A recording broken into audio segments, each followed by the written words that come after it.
So I usually try to write down my thoughts, and this week I didn't, but I always have plenty to say about Greenbrier Episcopal School. I want to go back to 4 years ago, and not that I know much more what I'm doing now than I did then, but 4 years ago I stood here with Grandparents Grand Friends Day, and I just want to point out that we had 34 students in the school. We were teeny, we were holding on by a shoestring, but what everybody on the faculty knew is that this place needed to be here. And I want everybody to know that today we're sitting at an enrollment of 80, which is capacity for the school. And our enrollment for both our Nido and pre-K classrooms for next school year are already full. So the school looks a lot different than it did 4 years ago. And I have to say that there were days where I was surprised that everybody didn't walk out the door. It was scary. And this is the most dedicated staff. I honestly can say that I come to work every day with people that I love. I love everybody that I work with. I never hear a teacher say, well, sorry, can't do anything else about it. That's what's in my lesson plans. Never once have I heard that. Because lesson plans aren't even secondary here to children. They are part of what we do, but the 1st through 10 is paying attention to the children that are in front of us. There is amazing work that these students do here. But more than that, they're asked every day how learning works for them. In each classroom, you're going to see hopes and dreams posted.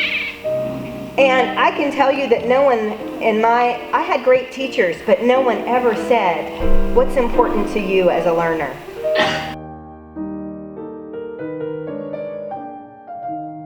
I am Indigo Graves, and I am here with my grandmother, Helen Graves. What is your most exciting memory?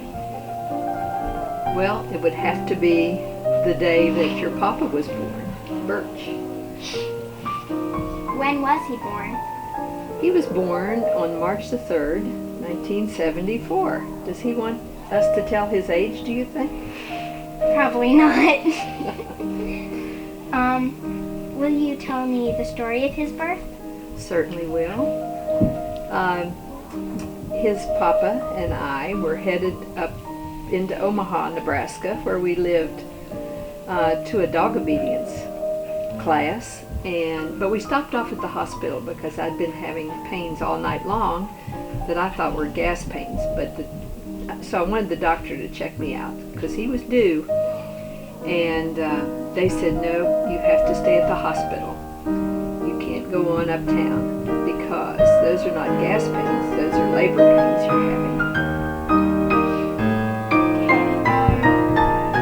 What time was he born? He was born at 1 in the morning, and that was probably almost 12 hours after I stopped by the hospital.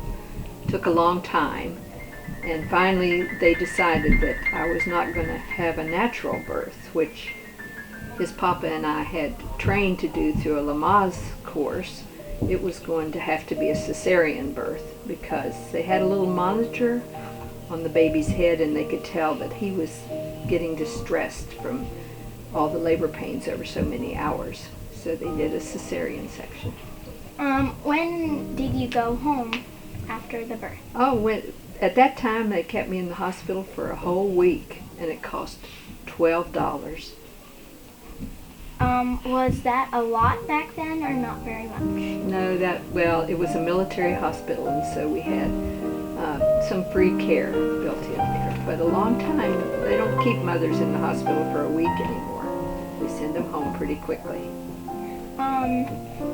When did you start learning motherly things like bathing the baby or changing its diaper?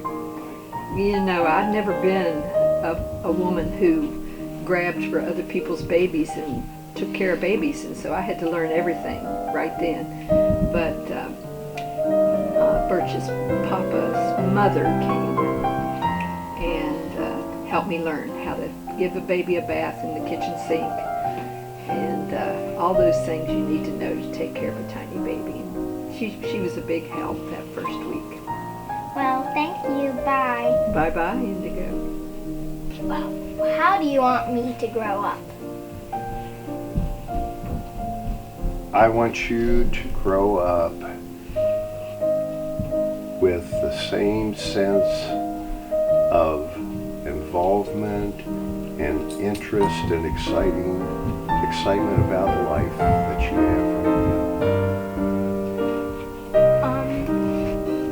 What kind of education or support would you like him to have? Well, I guess the first thing I would say, I would want you to pursue what interests you have at that point in time in your life. But I see you and Gigi and I talk about this all the time. No matter what you choose, you are going to be very successful in life. Is there anything that has happened in your life that you really want to happen to me, like traveling or